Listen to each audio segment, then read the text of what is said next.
Hello guys, आप सभी का स्वागत हमारे एक नई वीडियो में। तो आज की वीडियो हम लोग क्लास 9 का सोशल साइंस का chapter number 4 the stone age पढ़ेंगे।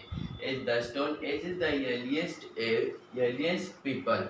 हम लोग आज की वीडियो में जो हिस्ट्री का पहला चैप्टर हम लोग शुरू करने वाले हैं, जिसका चैप्टर का नाम है the stone as the earliest people. The earliest people मतलब कि पहले के लोग, अर्लीस्ट मतलब पहले कि पहले के लोग कैसे रहते थे, जो भी आदिवासी थे वो कैसे रहते थे, वो सब के बारे में हम लोग इस चैप्टर में जानेंगे। और द स्टोन एज, और स्टोन एज क्या होता है क्या नहीं होता, वही सब हम लोग आज की स्टूडियो में पढ़ेंगे। तो थीम मतलब बिगनिंग ऑफ सिविलाइजेशन, मतलब कि यहाँ से जो लाइफ है वो शुरू हो जाती है। बहुत सारे ऐसे लोग शिकार करने लगते हैं, फिर उनको बुद्धि आ जाती है, फिर वो कपड़े पहनने लगते हैं। तो ऐसा चीज़, ये सब चीज़ के बारे में हम लोग इस चैप्टर में जानेंगे। तो चलो शुरू करते हैं। तो सबसे पहले हम लोग क्या जानेंगे, तो हम लोग जानेंगे सबसे पहले द स्टोन एज। तो स्टोन एज होता है क्या, फिर पैलियोलिथिक पीरियड हम लोग जानेंगे, फिर मिसोलिथिक, फिर नियोलिथिक। यही सब हम लोग आज की स्टूडेंट में पढ़ेंगे। तो फर्स्ट हम लोग स्टोन एज और द स्टोन एज, इसके बारे में जानेंगे। तो मैं ऐसे बता दूँ, स्टोन एज मतलब कि इस एज में क्या होता है कि जो लोग थे, मतलब पहले के जो लोग थे, वो क्या कि शिकार करने लगते हैं, मतलब कि पत्थर से वो हथियार बनाने लगते हैं, और बनाते बनाते एकदम एक्सपर्ट बन जाते हैं। इसलिए इस एज को स्टोन एज बोलते हैं। फिर आइस एज भी आता है, फिर यही सब बहुत सारे एज है। तो शुरू करते हैं। Yearly man was a Hunter gather. Hunter gather मतलब कि वो शिकार करने जानते थे और पकड़ने जानते थे, मतलब शिकार कर कर खाने जानते थे। यही सब पहले के लोग शिकार कर कर खाना जानते थे। It means that moves from place to place in search of food. तो एक जगह से दूसरी जगह फूड के तलाश में वो हमेशा घूमते रहते थे। He dependent on nature for all his need. ये नेचर के ऊपर, प्रकृति के ऊपर डिपेंड रहते थे।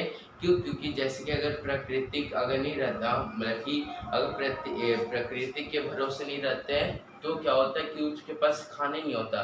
क्यों? क्योंकि पेड़ में क्या होता है, पेड़ जब मौसम बदलता है तो पेड़ में अलग अलग फल आते हैं, अलग अलग पेड़ में अलग अलग फल आते हैं। उसी तरह वो खाकर वो जिंदा रहता है। इसलिए यहाँ पे बोला गया dependent on nature for all his need. Early man was also a nomad. He traveled great distance to find food.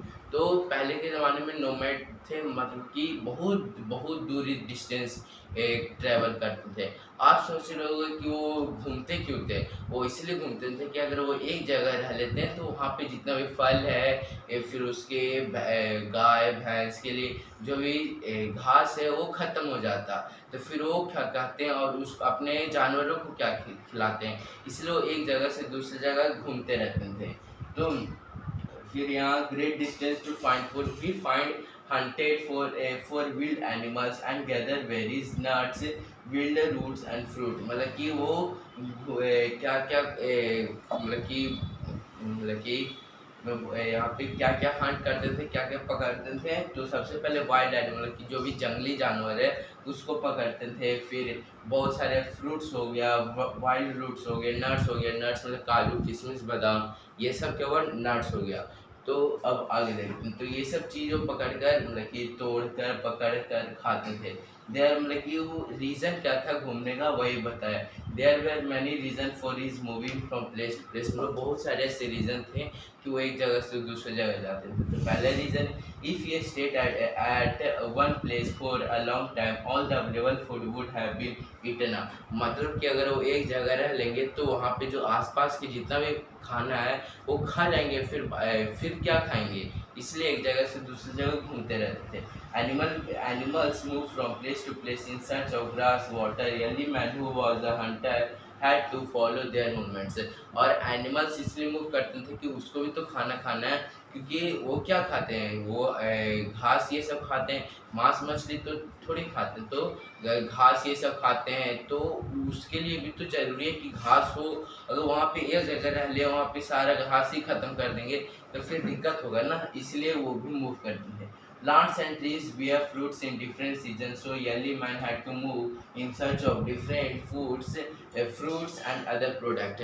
और ये हर एक सीजन में अलग अलग तरह के फल होते हैं, इसलिए अगर वो गर्मी में अगर आम बहुत सारा आम का पेड़ है उसके सामने रह जाए तो आम तो गर्मी का सीजन तो आराम से निकल जाएगा, पर ठंडी का क्या सीजन, ठंडी में तो आम होता नहीं है, तो ठंडा में अलग सीजन के लिए मतलब अलग फ्रूट्स के लिए अलग जगह पे जाते थे जहाँ पे ठंडी में फल ये सब ग्रो हो।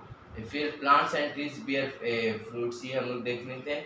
तो people plants and animals need water to supply, all rivers are not permeable, पर प्रीमियर मतलब कि जब प्लांट्स है, एनिमल्स है, ट्रीज है, उसको क्या चाहिए, पानी चाहिए। तो ट्रीज को समझ में आता है कि बारिश आता है तो वो रूट में ऑब्जर्व कर लेते हैं। तो प्लांट्स और एनिमल्स प्लांट्स ने बोल रहे हैं पीपल और एनिमल्स मतलब कि जो लोग हैं और जानवर हैं वो कैसे सरवाइव कर पाएंगे। तो इसलिए वो वहाँ पे जाते हैं जहाँ पे पानी हो, इसलिए और वहाँ से पानी जब ख़त्म हो जाएगा तब दूसरी जगह जाएंगे, इसलिए बहुत सारे ऐसे रीज़न हैं। तो people living on the banks of seasonal rivers had to go in search of water during the dry season। और जहाँ पे बैंक ऑफ रिवर्स मतलब होता है कि जहाँ पे पानी ही पानी हो, रिवर्स बहता हो, उस एरिया को बैंक ऑफ रिवर्स बोलते हैं। और वो जब सूखा पड़ जाए तो एक जगह से दूसरी जगह चले जाएंगे। फिर अब आगे देखते हैं। तो ये it was not easy for early man to hunt. तो पहले के ज़माने में क्या कि लोगों बहुत मुश्किल आती थी जानवरों को पकड़ने में, क्योंकि उनके पास हथियार ही नहीं रहता था, हाथ से वो कितना ही खींच पाएंगे, मार पाएंगे, इसलिए फिर he needed a special skill to hunt and get the food. वो स्पेशल चीज़ चाहते थे जिसके कारण वो क्या करें, जानवरों को मार सके। To hunt he had to have proper tools and a quick and alert mind and a knowledge for the animals they hunted।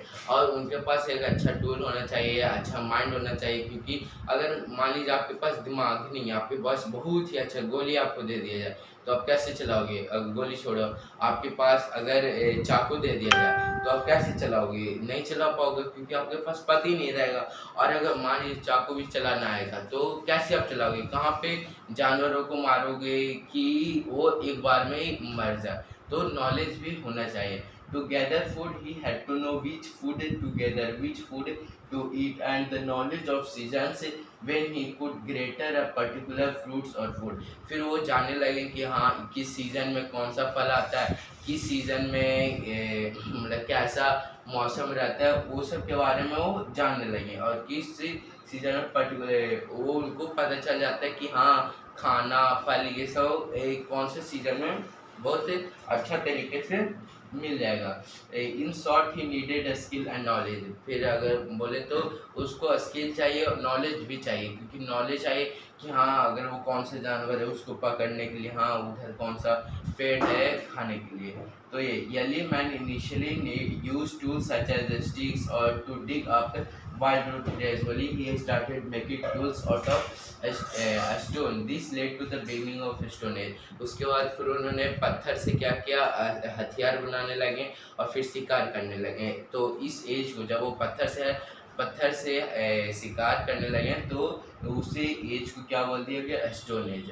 और स्टोन एज भी तीन भाग में बांटा गया, पैलेलियोलिथिक, मेसोलिथिक, नियोलिथिक। तो आई होप आपको इतना तक समझ में आ गया हो।